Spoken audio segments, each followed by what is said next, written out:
ஸ்ரீ கேந்திரிய வித்யாலயா பள்ளிகளில் தமிழ் ஆசிரியர்களே இல்லை என்று செய்தி வெளியான நிலையில் அந்த செய்தியில் உண்மை இல்லை என்று தமிழக பாஜக முன்னாள் தலைவர் அண்ணாமலை பதிலடி கொடுத்துள்ளார்.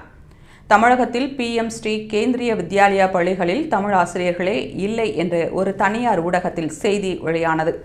அதை குறிப்பிட்டு செய்தியாளர் சந்திப்பில் பேசிய அண்ணாமலை, இந்த விவகாரம் தொடர்பாக நாடாளுமன்றத்தில் திமுக எம்பி கலாநிதி வீராசாமி எழுப்பிய கேள்விக்கு மத்திய அரசு கொடுத்த எழுத்துப்பூர்வ பதிலை சுட்டிக்காட்டினார்.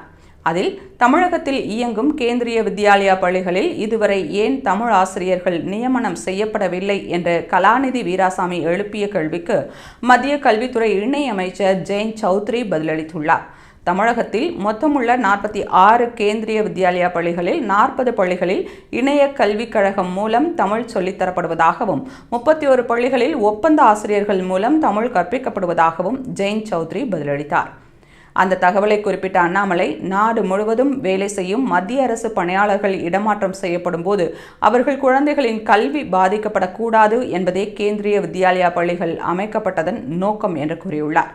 அங்கு படிக்கும் மாணவர்களின் விருப்ப மொழிக்கு ஏற்ப தமிழ் உள்ளிட்ட அனைத்து மொழிகளுக்கும் தேவையான ஆசிரியர்கள் நியமிக்கப்பட்டுள்ளதாகவும், இத்தனை ஆண்டு காலமாக தங்களுக்கு வேண்டப்பட்டவர்களுக்கு கேந்திரிய வித்யாலயா பள்ளிகளில் இடம் கோரி பரிந்துரை கடிதம் கொடுத்த திமுக எம்பிக்கள் அதை நன்கு அறிவார்கள் என்றும் அண்ணாமலை குறிப்பிட்டுள்ளார். திமுகவினர் நடத்தும் தனியார் பள்ளிகளில் படிக்கும் மாணவர்கள் வகுப்பறையில் தமிழில் பேசினாலே அபராதம் விதிக்கும் போது போலியான தமிழ் ஆர்வத்தை காட்டி யாரை ஏமாற்ற திமுக முயல்கிறது என்று அண்ணாமலை காட்டமாக கேள்வி எழுப்பியுள்ளார்.